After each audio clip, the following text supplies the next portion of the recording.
Hey there, all you cool cats and kittens. Today we are talking about kegging beer. I'm very excited about this because this Mexican lager has been tasting fantastic. I've taken a couple samples. We know it's completely fermented out. And so now in here, essentially, I have uncarbonated but finished beer. So we're gonna show you a couple of techniques.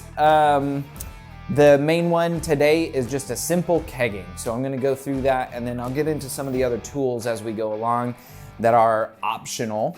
And I'll tell you what they do, why they're important. If you care about certain details, you're gonna get a lesson on that. So the main things that we have here are a cold beer inside the fermenter. It has been cold crashing with the glycol.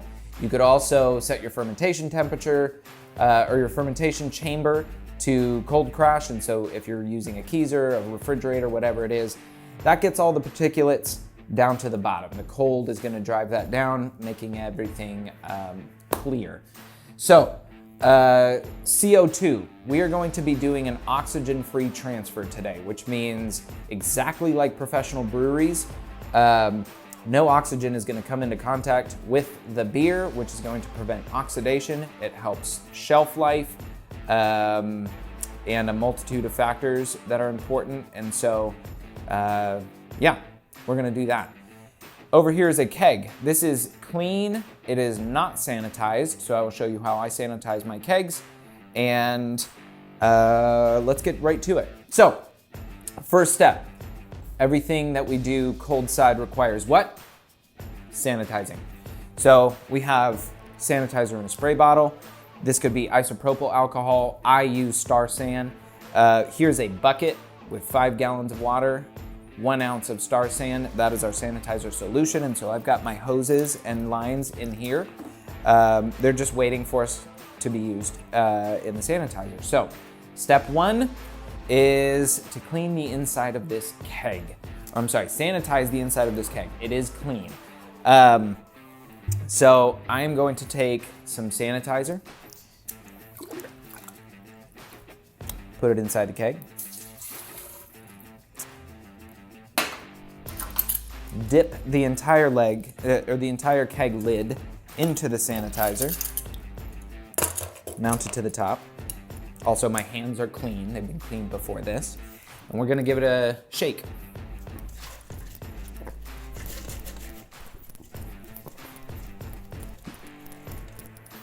Now, all the surfaces on the inside of this keg have been exposed to that sanitizer. You could let it sit alternately, and this is actually what I usually do, is I will fill a keg like this with sanitizer, put a transfer line from the outpost to the inpost of a different keg, and then the blow off from these fermenters will end up pushing that sanitizer out.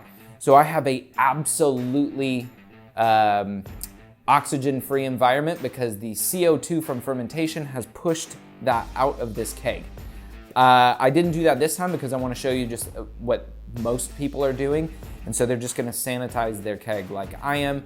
Now we're gonna purge it. So that way we're gonna get as much oxygen out as possible.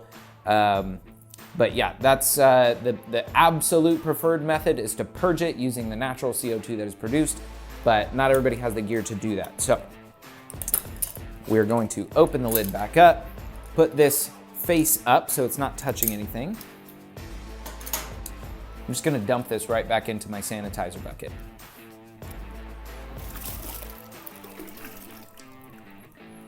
There we go. Made my first mess for the day. All right, she's good.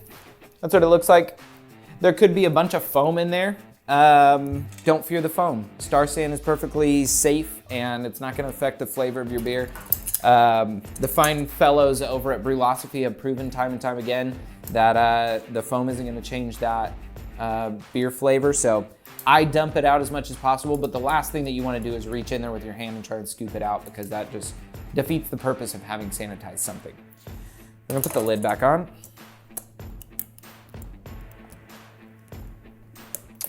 Now I'm gonna put CO2 into this keg and we're gonna purge it a couple of times. Theoretically, CO2 is heavier than oxygen. Gases mix very readily, and so I don't know if I'm a huge fan of that. So instead, we're just gonna purge it like 4 times. Go. The in-post. The gas in-post usually has either ridges there or it's got some kind of notch or a line indicating that it's the in-post, because these actually work differently. This is the out, so that is a liquid ball lock. Gas is usually light gray, liquid is black. I have this CO2, I'm gonna set it to 10 PSI. I can hear it running in. Once that goes, I know that I've gotten the full 10 PSI into this keg.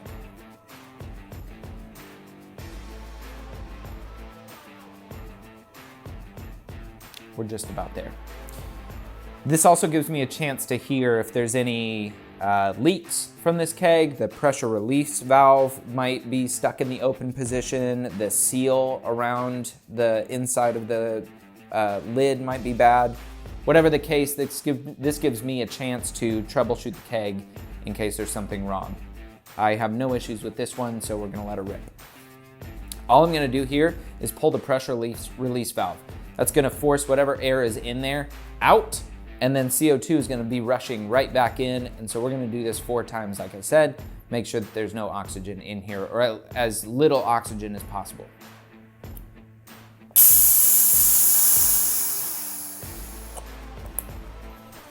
Let it fill back up.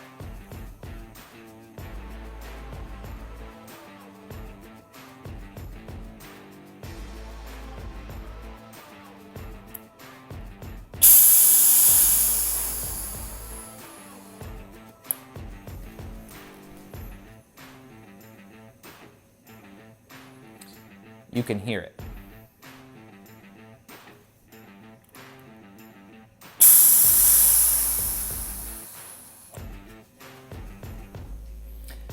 Many home brewers, and I did for a long time, do not do this step. They don't have the ability or the gear to do an oxygen-free transfer. So what that means is I would essentially put the fermenter, which could be a bucket or whatever it is, up on a table, and then transfer from the spigot or the out, or using a auto siphon, and you would just run the hose directly into the clean and sanitized keg and let it run in, and you would do that as gently as possible. The only downside to that is that you're not oxygen free, and if any kind of stirring happens, any bacteria gets in there, it's just more chances for something to go wrong. The primary thing is oxidation, so that's why we're doing this step. I am gonna show you the other way, and it is fine, but you are opening yourself up to other risks. So I'm gonna purge this one more time, and we're gonna get to transferring.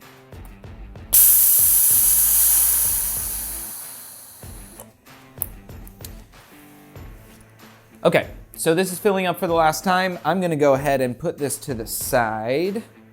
Once the CO2 stops running in, I'm going to disconnect it and connect this line to my fermenter.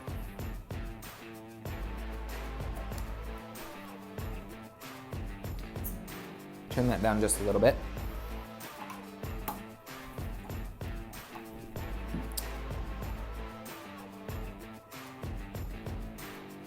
There we go. Now I've pressurized this keg just a little bit. That's gonna put the pressure that we need for it to flow out rather quickly. So an explanation of what's going on inside the Flex Plus here. Behind this right here is a tube. So that tube is going down, and that's essentially, we want that to be above the trub line. One of the only downsides of the Flex fermenters is that there's no trub dump port at the bottom. So that stuff is sitting at the bottom, and it's basically a cake of sludge. That's the yeast, that's if you dry hopped, that's the hops that are sitting down there. And so we want this racking arm to be pointed in a direction that's above that trub line. To help do that, there's a peg on this bar, and that shows me the direction that that tube is sitting. I have it at like a 45 right now.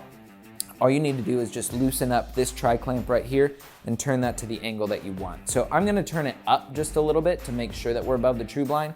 Because this is a lager, I know that that trub is gonna be pretty small, like compared to, say, the IPA that we made, where it's gonna be thick with all that dry hop material is gonna be at the bottom. We're not gonna be that worried about this one, but we're also gonna check it before we transfer, and I'll show you how that works. So here we go. Everything needs to be sanitized again. I'm gonna dip my hands. There we go. And then I am going to take our transfer line here. There's our ball lock. I'm just gonna put that in.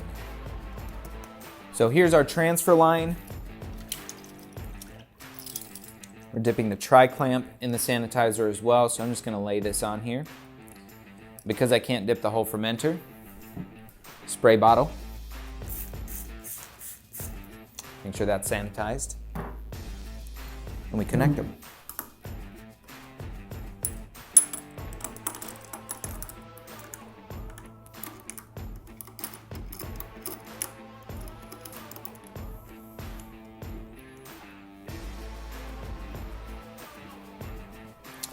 Now, I'm going to open up this butterfly valve and I'm going to drain this line because this is full of oxygen.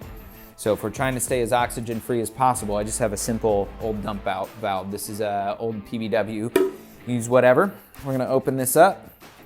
This is going to allow us two things. One, we're going to see if there's any trub in the line. We're going to clear the butterfly valve itself, see if there's any trub that was stuck in there.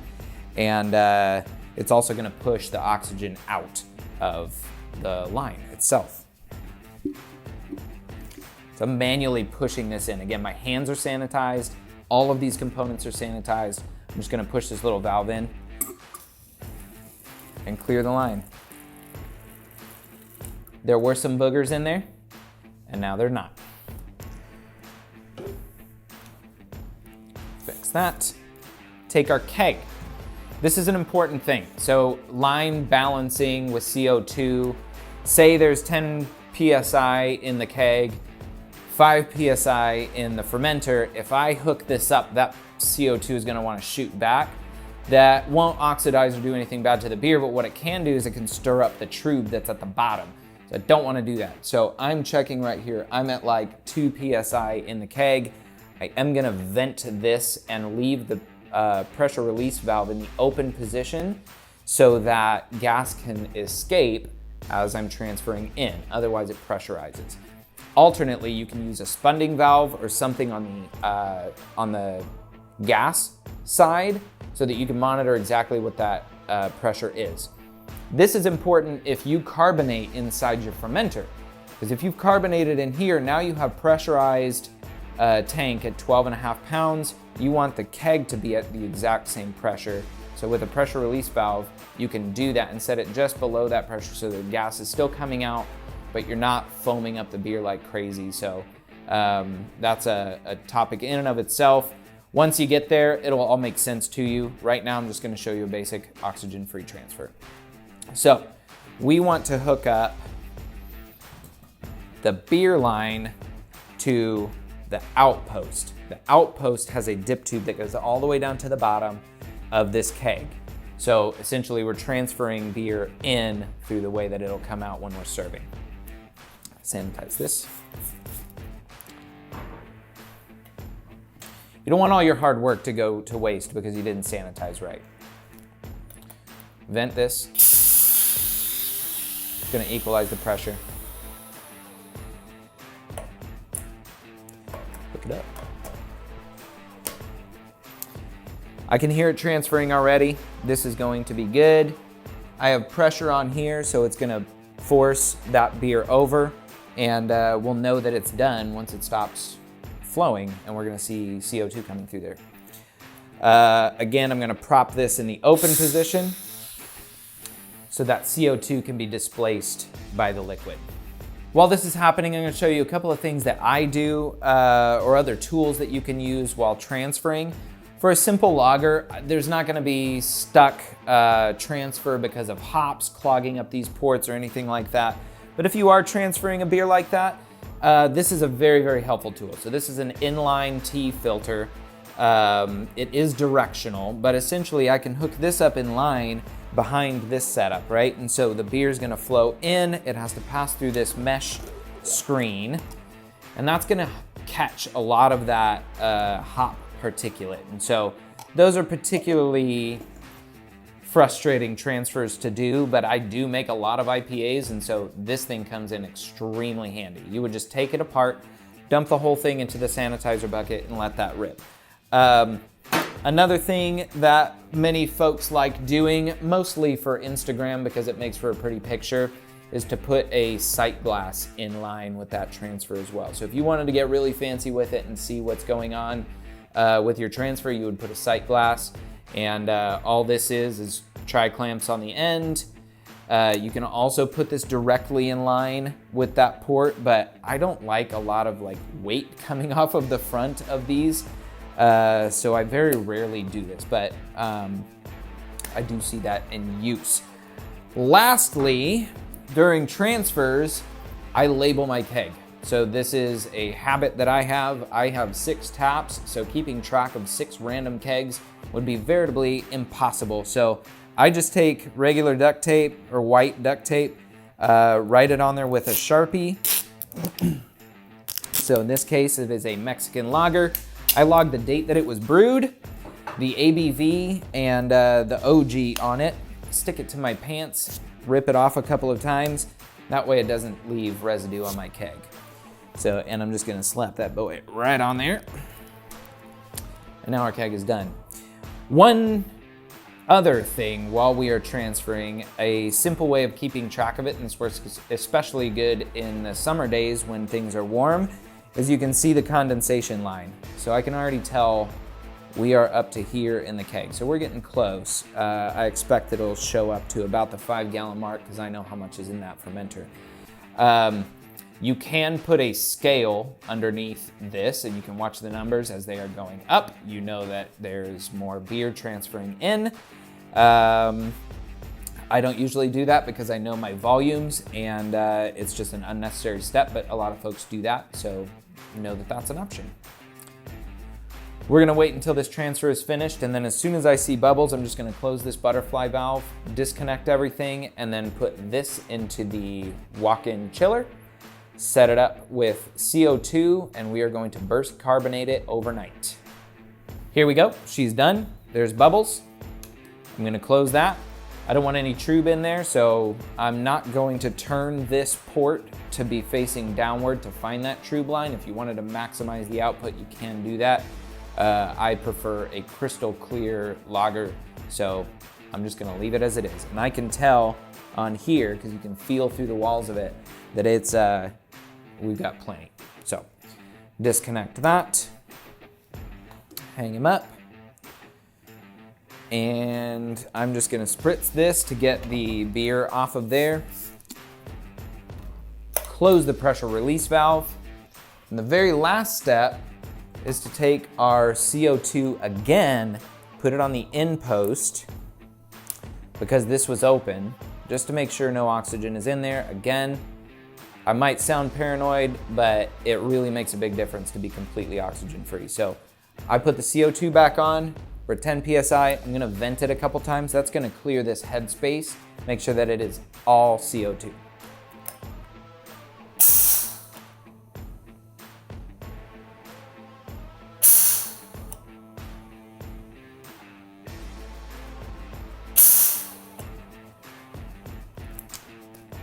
There you have it.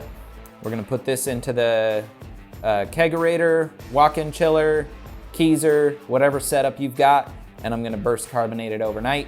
It'll be ready to drink tomorrow.